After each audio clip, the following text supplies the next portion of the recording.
parce que c'est quand même un gros parcours, c'est quand même un parcours à pas prendre à la légère. C'est aussi un enjeu financier qui potentiellement peut être assez lourd, selon les situations, financières de chacun, enfin du couple.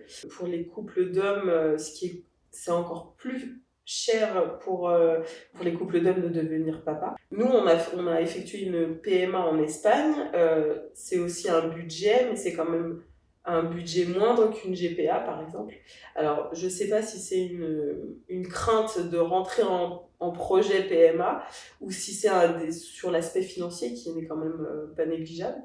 En France, la PMA aujourd'hui est autorisée pour les couples de femmes, mais il y a un souci de délai. Enfin, voilà, il faut voir le temps aussi disponible pour les couples, mais c'est dans le sens que si les couples sont plus âgés, oui, il faut prendre aussi le temps en compte voilà, de l'horloge biologique, bien sûr, de la personne qui doit porter. Donc ça prend plus de temps, mais il y a aussi cette question de la GPA. Il n'y a pas qu'une question de prix aussi, il y a aussi une question de quelque chose de plus complexe encore en termes de PMA, puisqu'on est encore dans une PMA avec la gestation pour autrui. On est dans une PMA qui demande beaucoup plus de complexité, d'accompagnement, probablement de temps,